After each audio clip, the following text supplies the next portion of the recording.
The ocean was calm that morning, the kind of deceptive calm sailors often say hides storms yet to come. In the vast expanse of the Pacific, a U.S. Navy destroyer was on routine patrol. At least that's what it seemed. But for weeks, intelligence analysts had been tracking a whisper of something far bigger than routine.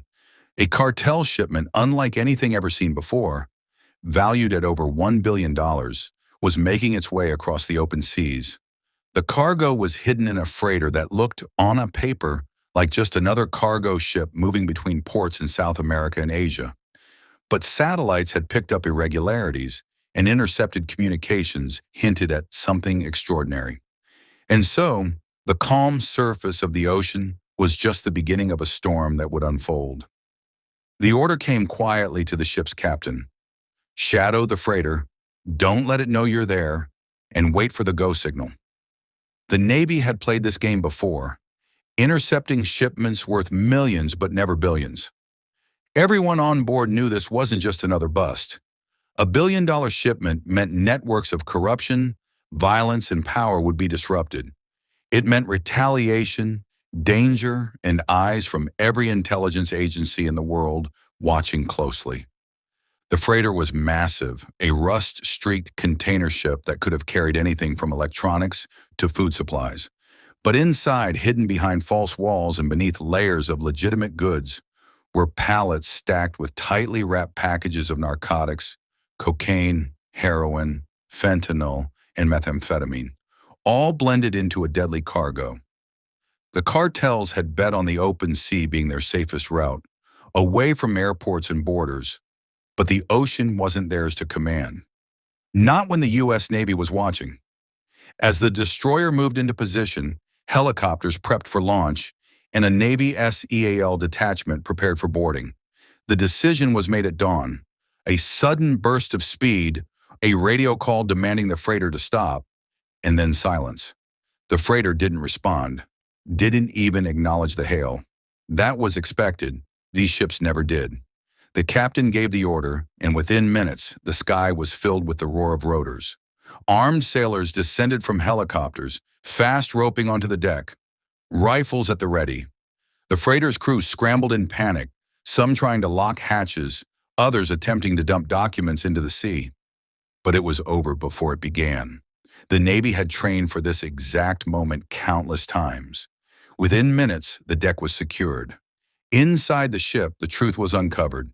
Hidden compartments stacked floor to ceiling with drugs, enough to flood entire cities. The packages were neatly wrapped, stamped with cartel logos that looked almost like brands. Each kilogram was another brick in the empire of organized crime. And here they were, all piled together, waiting to be seized. The sailors knew what it meant, a billion-dollar hit to the cartels, but also the beginning of a dangerous aftermath. For the cartels, losing this shipment wasn't just about money, it was about pride, control, and reputation. Someone would pay for this loss, and someone would be blamed. News of the seizure traveled fast. Within hours, it was breaking across headlines worldwide. U.S. Navy intercepts $1 billion drug shipment. Photos of sailors standing guard over the seized cargo flooded media outlets. The operation was hailed as a triumph, proof that naval power could still reach into the darkest corners of international crime. But behind the praise, darker questions emerged. How had such a massive shipment been organized? Who had tipped off the Navy? And most importantly, what would happen now that the shipment was gone? The freighter's crew, a mix of hired sailors and cartel operatives, were taken into custody. Interrogations began immediately. Some claimed ignorance, saying they were just paid to steer the ship. Others remained silent, their eyes fixed forward, knowing that speaking might mean death for their families. Intelligence officers picked apart every logbook, every electronic device, every scrap of paper. Slowly, a picture began to form. This wasn't just one cartel's operation, it was a coalition. Several groups had come together, pooling resources to move a shipment this large. It was meant to be untouchable, a display of dominance, and now it had vanished in U.S. custody. The aftermath was brutal. In cartel strongholds, rumors spread like wildfire. Whispers of betrayal, of moles inside their own ranks, of high-level leaks that had doomed the shipment. Executions followed, sudden and merciless. Leaders who had vouched for the freighter's safety disappeared. Some were found days later, others never at all.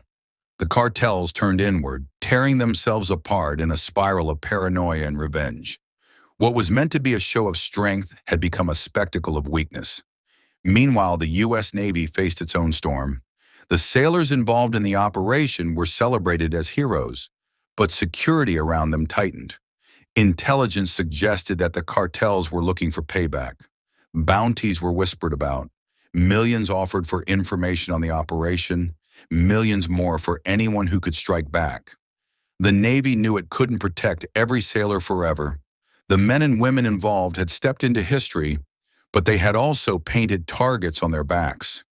The seized drugs were cataloged, photographed, and stored as evidence, but the sheer volume was staggering.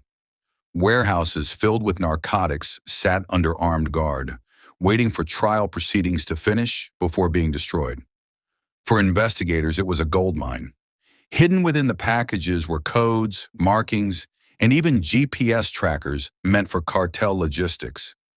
Each clue was another thread to pull, another chance to unravel the vast network behind the shipment. Analysts worked around the clock, piecing together the routes, the financiers, the corrupt officials who had looked the other way. The operation didn't just ripple through the cartels, it shook governments. Some nations quietly expressed outrage that the U.S. had acted without their knowledge. Others worried about what the seizure revealed, that their ports, their customs officials, their security forces had all been bypassed or corrupted. International meetings were held, promises of cooperation renewed, but beneath the surface there was tension. The seizure had exposed vulnerabilities too large to ignore.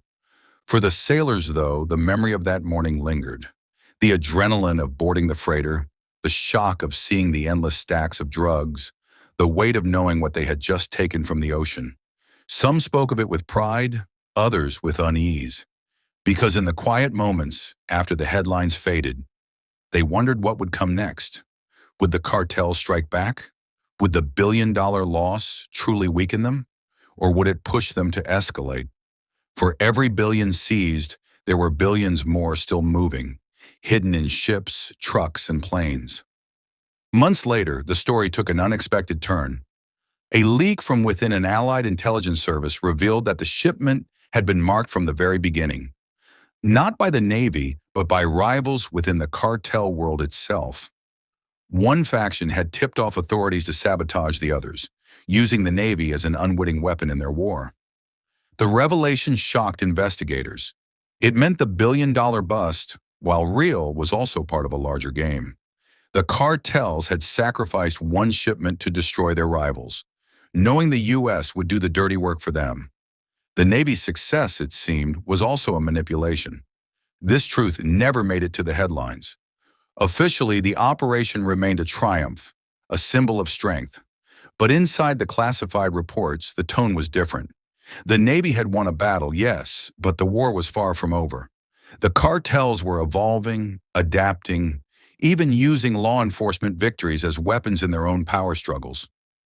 The $1 billion was gone, but so too was the illusion that such seizures could end the trade. At best, they reshaped it. At worst, they made it even more dangerous. And so the sailors who had stood on that deck, rifles in hand, would always remember the day they brought down a $1 billion empire in one morning. But history would remember it differently, not just as a victory, but as a turning point. A moment when the war on drugs showed its double edge. The ocean was calm that morning, but the storm it unleashed would ripple for years to come.